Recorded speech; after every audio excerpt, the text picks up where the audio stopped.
Last week, we took a look at Junior, but Senior still makes an occasional appearance.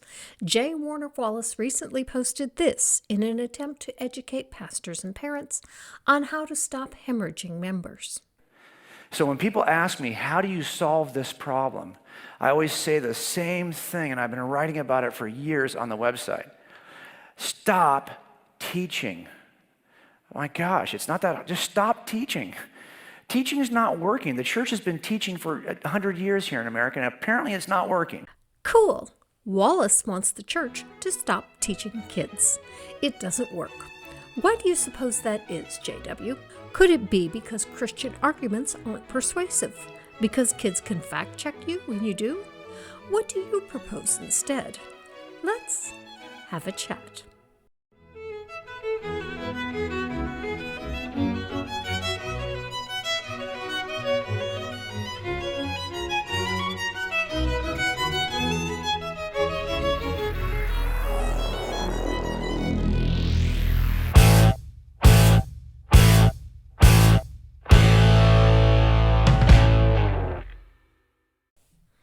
Hello and welcome. Thank you so much for joining me, and especially to my patrons and channel members. Kids are leaving church as soon as they are old enough to do so in record numbers. Wallace is attempting to tell parents and grandparents how to plug the leak. Their parents just had to tell them Christianity was true, and that pretty much was it. No arguments, no questioning of authority. But it isn't like that today. Does Wallace have some real answers for his audience and us? Let's find out. We've got great teachers in the church, but we've got to stop teaching young people. It's doing us no good. We've got to start training. And training is different than teaching. I want to illustrate the difference between teaching and training so you can catch it, okay? So let's divide this in half. Teaching is just about imparting knowledge. Blah, blah, blah, blah, blah, blah. This is this, wah, wah, wah, wah, wah, wah, wah. Got it? And if Christianity were true, that should be all you need. If the stories and information you are teaching were true, that truth should be verifiable and result in acceptance. We've all been in front of good teachers, but we're like, I'm trying to stay awake. I hope that's not you guys this morning. Way to blame the audience for your failure to be interesting, JW. Okay? Now, the other issue, of course, is training is different than this. Training is preparing for a battle that's about to come. I don't think so. I had training on how to be a Kaja. What kinds of questions do we ask? Who do we talk to see what a child's circumstances are? It's not about battles. We aren't going into battle. Sure, soldiers train for battle, but not everyone is a soldier.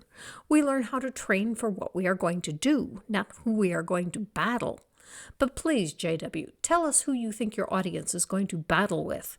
I hope it isn't their own kids. Boxers train.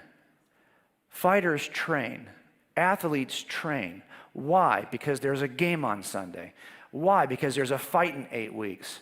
You will train if you know a challenge is coming. If you told all of your students that they don't have to take a test, you're all in algebra class, trust me, you're all going to get A's, don't worry about it, there's no tests in this class.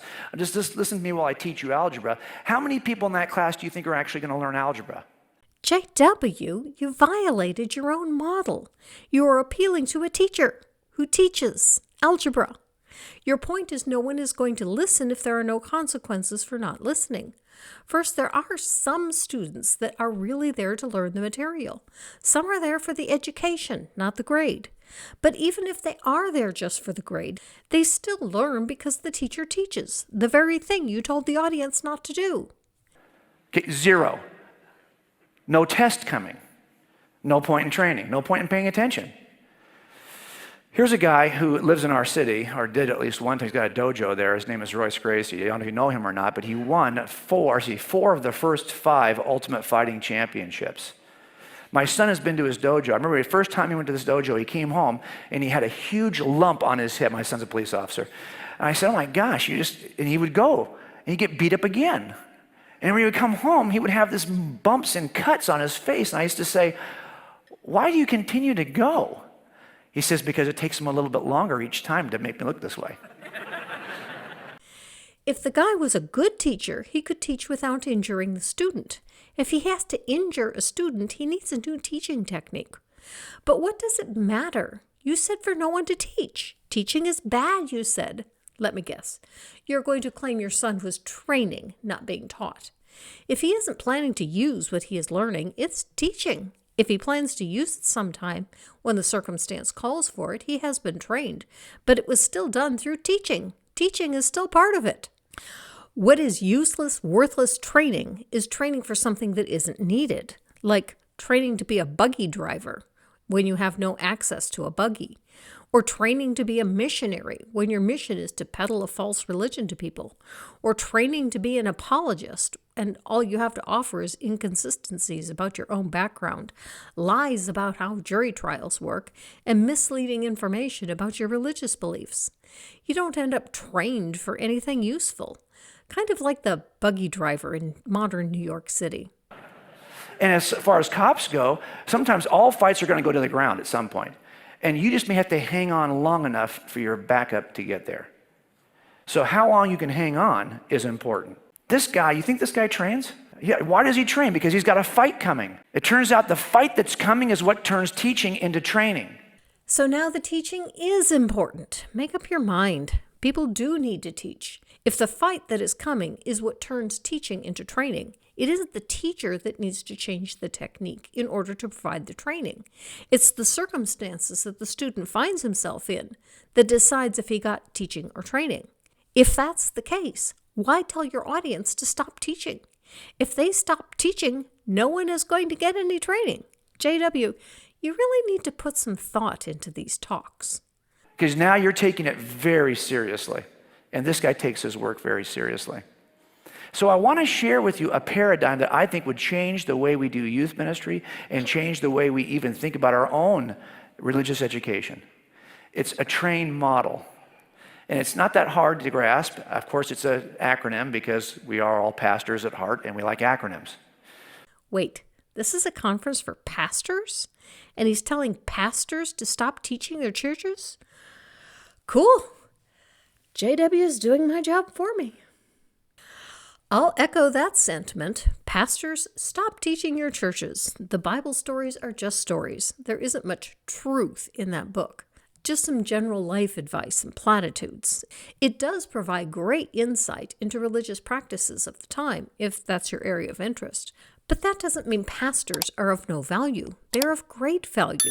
Spend your time instead of on sermons on the things that matter, like consoling the grieving, building community, counseling the hurting, visiting the sick, arranging meals for those in need.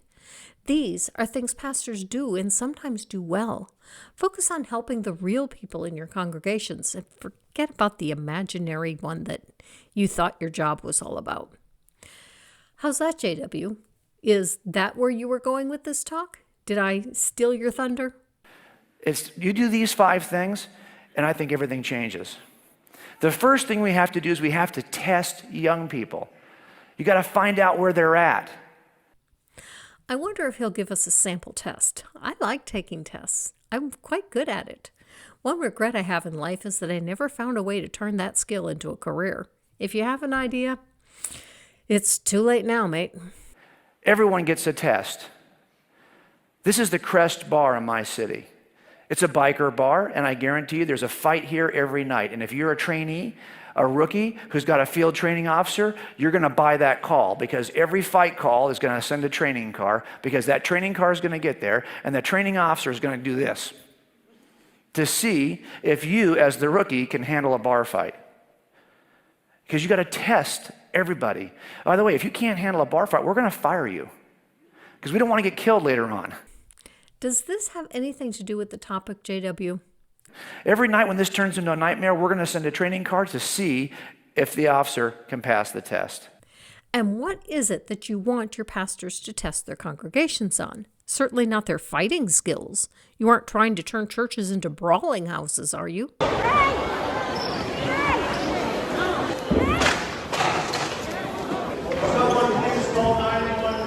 Now, it's not like we're trying to be mean. We're trying to, if nothing else, if he fails the first test, he'll start getting ready. He'll go back and he'll train. He'll be at that dojo getting beat up tomorrow because he wants to pass the test the next time. Tests are incredibly important for officers. They're also incredibly important for students. They are also important for teachers. When the entire class fails a test, it means the teacher isn't teaching effectively. It's time to reevaluate the teacher. Not sure if this will be applicable yet. When I first get asked to work with youth groups, let me tell you what I do. I ask the pastor to introduce me as the local professor of philosophy at whatever big university is close by. You ask them to lie about who you are. Doesn't your Bible say something about lying? If you have no problem with violating the word of your God to accomplish your goals, what else are you willing to violate? If even your own Bible isn't to get in your way of whatever it is you're trying to do you have any moral standards? Is there anything you won't do? Not to mention that you could get caught in this lie, as you aren't well versed in philosophy. Did one of the kids catch you? And I will come in and role play as an atheist. I don't want the students to know who I am. Wait a minute. You said a minute ago that you were role-playing as a philosopher. Now you are role-playing as an atheist? So why are they introducing you as a professor of philosophy? One lie wasn't enough? You need to lie more? JW, is the real issue here that you are just wanting to sin? Seriously, though, I doubt JW could pull off a good role as an atheist. I seriously doubt that he understands what atheists say, think, or argue. More likely, he's just going to strawman atheist talking points to show the students how silly atheists are. Is that it? Is that the plan, JW? If so, you are doing your students a great disservice. Not only are you conveying the message that lying is okay, but you're also setting your students up to fail. This would be like a chemistry professor bringing in a guest lecturer who lies to the students and gives them a dumbed-down version of ionic bonding. If the professor gives the students a test based on what was presented, the students will do well on the test. But when they get out into the real world, they will discover that they've been duped. What they learned was not how ionic bonding works after all. The real test of real life, they will fail. I feel sorry for anyone you lecture if what they get is this bad. This is worse than useless. Because in that hour, my goal is to deconvert everyone in the room. I seriously doubt that. Now you are lying to this audience. Your goal was not to deconvert the students. Obviously, that is not what you were trying to do. Most atheists aren't out to deconvert people. If you want to believe in silly superstitions, go right ahead. What we are out to do is to keep you from lying to people about what can and cannot be known about gods, especially when those lies will impact their lives. Like in the case of girls and women being told that they are inferior beings because their God made them that way. Or boys and men being told that they are natural leaders and that their God ordained that they should be in control of their households. Or being told that evolution isn't real. Or that gathering together to worship your superstition is more important than being healthy during the pandemic. Of being shown that covering the sins of the pastor, the physical and sexual abuse he and other elders of the church are guilty of, is fine to get your God's message out. These, Mr. Wallace, are what atheists are opposed to. If you believed certain parts of your Bible, you would agree with us. And you would be amazed at how fast it happens. Because as I start pushing these buttons as an atheist, the students cannot really respond. Some of the time, not always, but some of the time. That's because there is no response. Your religion just doesn't have any answers. If it did, smarter people than you would have come up with them by now. And all the joy you might have when you first show up, it turns into expressions that are not so good. Because at the end of this, we literally have students who, when I finally reveal that I'm actually a Christian, they'll come up and they'll say, thank God, I was starting to wonder if this was true. Interesting response. The students see the logic in the atheist arguments, and we haven't even heard the arguments. So I can't tell if he did a good job of presenting them or not. But they are relieved to find out that they don't have to believe what you just said. They will now be told that it's okay to hold on to their beliefs, even if they are illogical. You paint these students as unthinking, wanting desperately to cling to a religion that they realize now they cannot support, they cannot defend. And now they look to you, the hero, to tell them why everything you just said was wrong, because heaven forbid they should figure it out for themselves. Wow. You mean to tell me, after all that we've done as parents, in 30 minutes, in a role-playing scenario, I could shake you that bad? Oh yeah, we've seen it over and over again. My son, who's 26, he's an excellent role player. When he does it, it's really powerful because he's closer to their age. Now consider this possibility. The problem isn't you all. The problem isn't that parents don't know how to raise kids in the faith anymore. The problem is the claims of Christianity just aren't true. And kids today have what my generation, our generation, JW, didn't have: the internet, putting at their fingertips more knowledge than we could find with years of research. They also have the benefit of science, history, and philosophy all coming together to challenge the claims of Christianity in their schools. And the claims of Christianity are losing, not because the schools are out to deconvert kids. They aren't. Not because the schools are out to challenge your kids' faith. They aren't. Because you and those of your faith taught your kids stuff that isn't true, like that a magic man in the sky made the universe, or that a bunch of Babylonians rebuilt humanity from a bottleneck of 8 just 4,500 years ago, or that Jesus was born while Herod the Great ruled Judea and Quirinius was governor of Syria. They are going to learn enough history to see that these cannot possibly be true. It's not that the schools or anyone else is trying to get your kids out of your faith. Provided they accept reality as it is, we really don't care about your superstitions. The problem is that your religious beliefs are founded on claims that are simply just not true. And science, history, and philosophy all make strides to fill in the knowledge gaps that used to be your God's place. Your God gets smaller and smaller. Finally, if your God were real, he, not you, should be putting on this conference. If there were a God that cared about what people believe, we should be hearing from this God about how much he cares and what it is that he cares about. You don't have that. You have churches closing their doors because they are losing members. You have ministries struggling for finances. You have excusagists like yourself that cannot defend against an atheist argument, and no God coming to your rescue.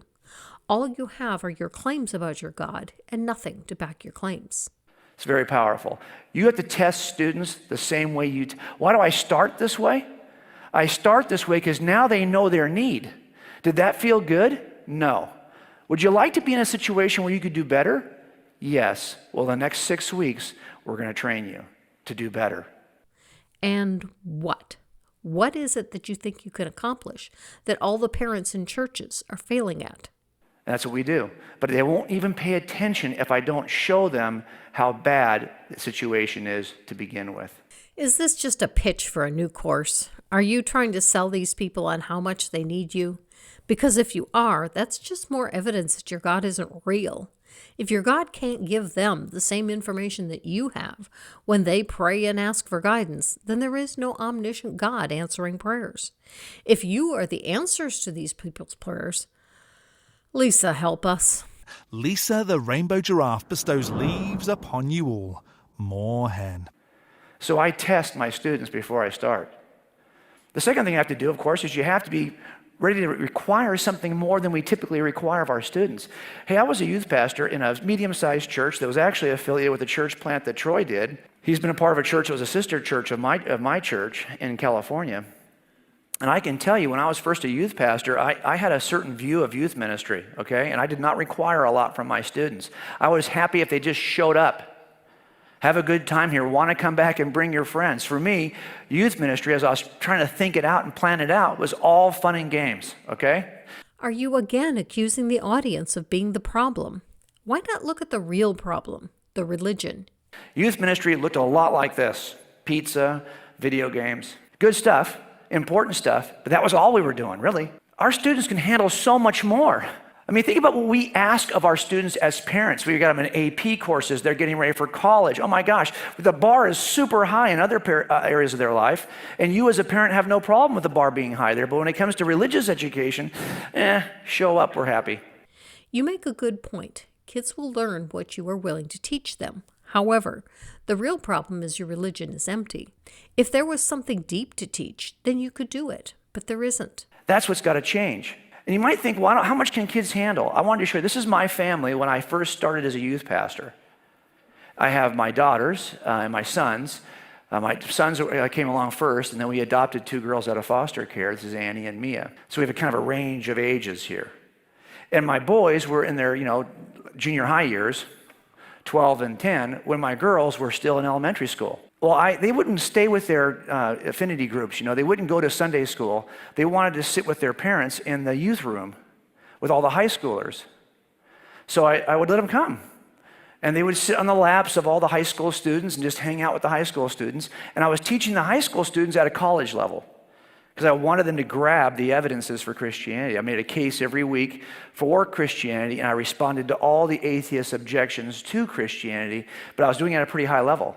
These kids, while they were hanging out with us, caught all of it. Okay, where are they now? Are they all still Christians? How long ago was this? If college-level arguments about Christianity can be grasped by elementary kids, what does that say about your arguments?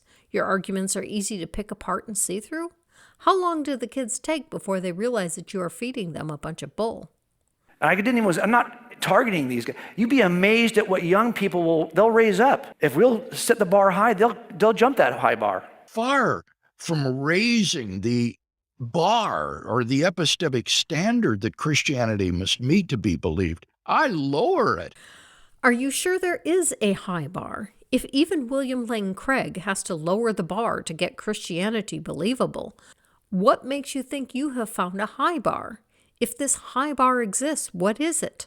Why are all the excuses just failing miserably at not only finding converts, but in even keeping the ones that they've got? So all my sons and daughters, they caught all of this stuff. I call it Ricochet apologetics, right? I wasn't aiming at them. It bounced off the other students and they caught it. So the best way to reach someone for your God is to aim elsewhere? If you aim at a particular person, you are likely to miss, but if you aim at someone else, they may catch the ricochet when the argument fails to land on the target and instead bounces off. Your best advice is don't aim at the target? Seriously? As a detective, I'm sure you had to pass a proficiency test with your pistol. Have you ever had an instructor tell you that the only way to hit the target is not to aim at the target? When I was a young adult, one piece of advice Campus Crusade leaders gave me was, if you aim at nothing, you are sure to hit it. It sounds very similar to me. Don't aim at the target because Christian arguments are so bad, they will fall flat every time. But if you shoot one off in a random direction, someone might catch one. Sounds like the message in a bottle method of evangelism, or release of a helium balloon with a message method. I mean, if this God really were the all-knowing, omnipotent God you claim him to be, the fact that you are so bad at this, that your advice to parents is to not even bother to try anymore, just spout arguments when kids are in earshot and hope that something sticks, seems to me that you are awfully close to admitting that excusagism is done for. Its goose is cooked. No amount of prayer or pleading with your God seems to be of value, as you don't even recommend that to your audience. Nope. You go it alone in your own efforts because deep down you know there is no God. I have to wonder if at some level I always knew there was no God. Early in my Christian days, I was so afraid of being talked out of my faith. By the time I reached my late 20s, I no longer felt that way. But I'm living proof that one can find reason even in old age. So now that they're older, and here they are as adults, or close to adults, they are all pretty solid. So we get to see where Jay Warner's kids are now. That's Jimmy to Jay Warner's right. Last week, we heard him compare Christianity to comic books. Jay Warner, if that's the best he's got from your ricochet shots, I'm not so sure he actually caught anything. I also have no idea what the beliefs are of any of Senior's other kids, other than Jimmy. They don't make their views public. Jimmy has this website where he posts, or at least used to post, 4 podcasts a year on how Christian life is like a police officer, but he hasn't posted anything for a year now. It took me a bit to verify that this really was him, as the picture doesn't really look like Jimmy in the videos, but that's him. Are the other kids really buying all of this, or do they just go along with it to please you? At least they know. Now look, if they're going to want, I always say this, if your students want to chase stupid stuff in college, that's on them. If they're chasing this stupid stuff on college because we didn't prepare them, that's on me. What's the difference? If they are chasing stupid stuff in college, isn't that always because they aren't prepared? Either they don't understand the consequences, which is on you, or they don't know how to handle the situation, which is also on you. Does that mean you don't send them to college because they might do something stupid? Of course not. Making your own mistakes is part of learning. So, get messy, make mistakes, get out there and explore. It comes down to you can't prepare them for everything. Make sure they understand the stuff that will get them killed or seriously hurt. Tell them about the other stuff and then give them the space to figure the rest out. As parents, that's really the best we can do. You can't secular-proof a child. The closest you can come is to cut the child off from the world and keep them in an echo chamber. But eventually, outside ideas are going to creep in. The best way to get your kids to believe what you do is to believe something that is worth believing, and then let them know why it's worth believing. And I know that is exactly what you think you are doing, except you are failing miserably in the believe something that is worth believing department.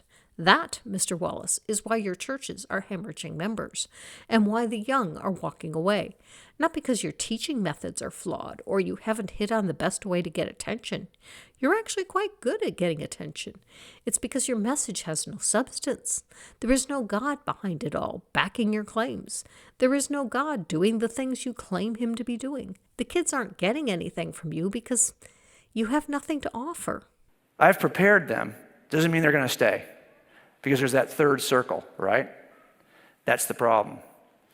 But we want to require more of our students. Wait, what is this third circle he's talking about? Were there other circles? I think we missed something about the other two. You lost me at the bakery.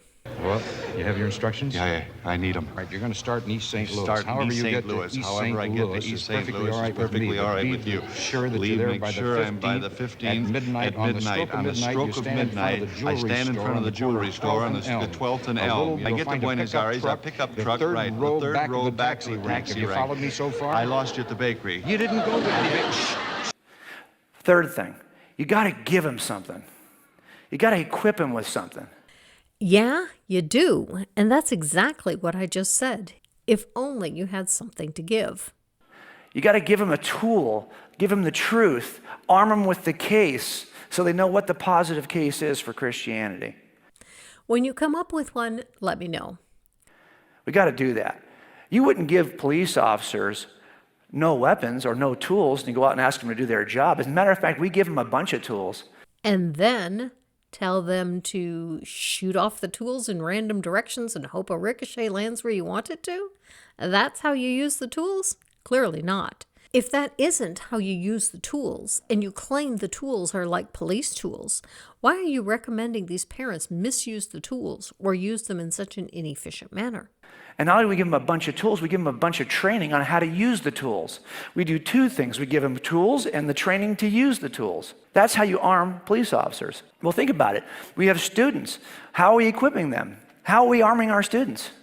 What are we doing with these folks? I suggest we've got to inoculate them. Okay, I'm all for that. Vaccines are good. They really should be getting their vaccines as babies or young children, but if you missed some or all, it's time to catch up. In fact, if you have a child in need of a vaccine, do it now, before Kennedy gets control of the health department and maybe makes vaccinations a thing of the past. If there really was a good God, I don't think these guys would even exist. Before they leave here. Don't isolate your students from the truth. Don't isolate your students from all the objections. Instead, a flu inoculation is what? You give them a little bit of the flu, and then later on when they're exposed to all the flu, they've already been inoculated.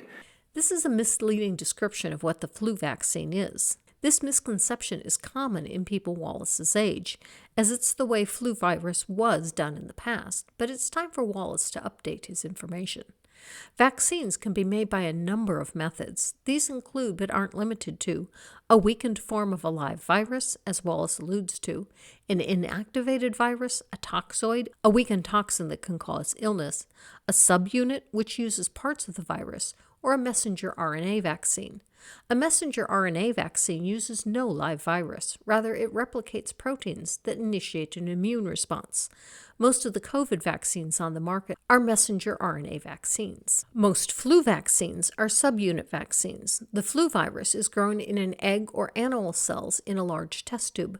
The virus is then killed and broken up. The pieces that stimulate immune response are selected and made into the vaccine. So Wallace isn't technically wrong. A person is given a bit of flu virus to immunize them. However, it is not a live virus. It is a small part of a dead virus. Now, if he wants to inoculate believers from unbelievers, what is he proposing? Exposing Christian kids to dead atheists? I certainly hope not. Please, Mr. Wallace, how does one inoculate a Christian against whatever it is you are inoculating them against? Atheism, Islam, other religions, the world? Because they saw it early. Saw what early? Arguments against Christianity? Your supervision isn't going to help matters. Sure, if kids are young enough, you can tell them what to think, but eventually they will grow up and start thinking for themselves. That's when they realize that what you had to offer didn't hold up to your claims. I'm disappointed here that I'm not getting into anything specific, but he isn't. It's hard to address what isn't here. They got it early under your supervision. What we're doing with inoculation theory in the church is we're trying to give our young people the truth early. Don't be afraid of philosophy. This passage, sometimes Christians will look and say, oh, we don't want to get involved in secular philosophy. See to it that no one takes you captive through philosophy and empty deception according to the tradition of men, according to the elementary principles of this world, rather than according to Christ. This is not an admonition for us to avoid teaching our students philosophy. It's an admonition to teach them philosophy according to Christ. By all means, teach your kids philosophy. You do realize that 62% of philosophers are atheists, according to Psychology Today. Teach your kid philosophy, and there's better than half chance your kid will end up atheist, because philosophical arguments can never get you to the Christian God. And not get caught up in the philosophy and tradition of men. So I'm going to teach my students philosophy and logic and all the evidences for why Christianity is true and why atheism can't be true. Well, there's an oxymoron if you've ever heard one. If you teach a kid logic, they aren't going to accept Christianity as true. Just one example. It isn't logical for the Christmas story to be a single harmonious story about the birth of a person. Look at the elements of the story in Matthew. Look at the elements of the story in Luke. The only overlap is in both stories, Jesus is born of a virgin in Bethlehem. That's it. All the rest of the details differ. Some in ways that cannot both be the same story, at least not reasonably. In the Matthew version, they start out in Bethlehem. They live there. It doesn't explicitly say this, but they don't travel to get there. The first travel they do is to Egypt to escape the slaughter of the innocents. While in Egypt, they are told that Herod is dead. They intend to return to Israel, but when they hear Archelaus is ruling in Judea, Herod's son, they instead go to Nazareth. The way it's worded, this clearly is not their home. They are going someplace they have never been. But it does fit with first century history, as Herod Antipas ruled Galilee, where Nazareth is located. So the story is internally and historically plausible. But the Luke version of the story claims to be an orderly account. One would therefore expect it to be accurate and chronological. Luke begins with the couple living in Nazareth. Why is it that there's no mention of Nazareth in the Matthew account until the end? They have to travel to Bethlehem for a census, one that takes place while Quirinius is governor of Syria. Historically, this takes place in 6 CE, after Rome annexes Judea, after Archelaus made such a mess of ruling Judea following the death of Herod the Great, that the people appealed to Caesar for a new ruler, and he gave them Quirinius. Mary and Joseph bypass Bethlehem and go to Nazareth after they return from Egypt because Archelaus is the ruler of Judea. But also Mary and Joseph go from Nazareth to Bethlehem for Jesus to be born because the census ordered by Quirinius, who wasn't the ruler until after they returned from Egypt. If anyone out there thinks this is a harmonious story, please tell me how this is possible. How is this logical? The only way to make this story work that I can think of is for Jesus to be born twice, which then explains why later in life he tells Nicodemus that one must be born again. Yeah, he meant it literally. Or Jesus had a time machine. Hey, why not? Nothing is impossible for God, is it not? Now, there is one other harmonization worth noting that makes more sense. N.T. Wright's position is that Luke is a mistranslation, and the passage should read that this was the census that took place before Quirinius was governor of Syria, not while. There is a footnote to this effect. However, here is the Greek. I am no Greek scholar, so I can't translate this myself. But here is the word used in several other places in the Bible, and all are references to the past, not the future. Next, here is the verse in all English translations. Not a single one translates this as before. If it's a mistranslation, then God allowed this error into every version of his word, his allegedly perfect word, to fool people for the last 2,000 years into thinking that the writer of Luke didn't know Roman history. If the problem isn't the story, and there really is a God that cares about people knowing the truth about him, why would he let that happen? Finally, while changing the word before does fix the historical problem with the Luke account, it leaves you with a text that doesn't make any sense. This was the first census that took place before Quirinius was governor of Syria. What does that mean?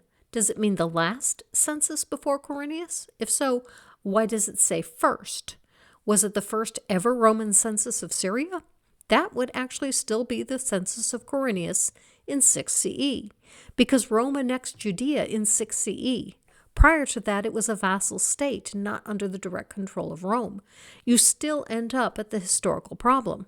And if it really means this was the last census that took place in Judea before Quirinius was governor of Syria, why is your God so bad at writing and communicating that we have to spend so much time to decipher this unclear message? Off to Plink you go, God. Oh yeah, I'd be happy to have the big G enroll in some of my basic communication courses. We'll go over how to properly send messages in ways that can be effectively decoded. If anyone in the audience can read ancient Greece, please comment on this translation issue. Thank you. And when we're done, they'll be inoculated. And I am going to begin in my care by making sure they're aware of every atheist text that's popular in the culture. Better stop at just making them aware of the text. Don't actually let them read them, or you will likely turn them into atheists yourself. I've read a few of these. I'm going to assign this as reading because I'm going to be talking about it for forever. For 4 years you're with me, all I did was talk about these kinds of texts. I'm not going to stop there, but I want them to hear the objections from me before they hear them from a professor. Does that make sense?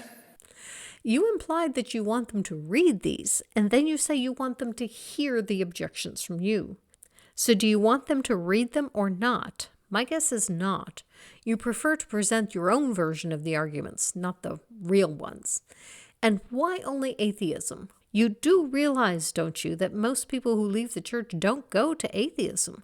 Most claim no religion at all. They don't see any need of religion. But they don't take on the moniker of atheist.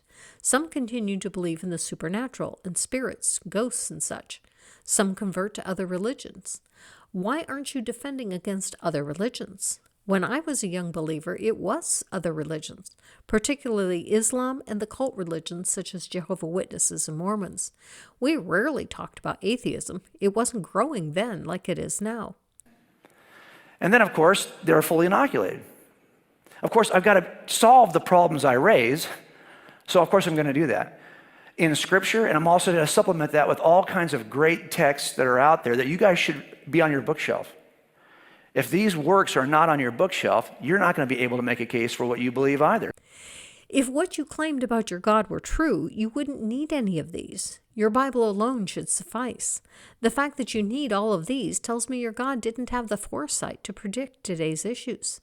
Not to mention the fact that the rest of these are as empty as your Bible when it comes to dealing with real issues. Of course, the best text you can buy is this one, right there. Of course, gotta make a little money while you're at it. But I find it arrogant that you have the Bible at the bottom of the stack and consider your own book to be better than the Bible. If your book is better than the Bible, Mr. Wallace, why didn't your God write it? Or why didn't you write the Bible for your God? Or maybe you did. At the outset, you advised this audience to stop teaching kids. Does that include your book too? And if not, why not? You consider your book to be an inoculation against atheism, but it didn't work for me. I caught the atheist virus. If atheism is a parasite, it's a beneficial one. Live your life.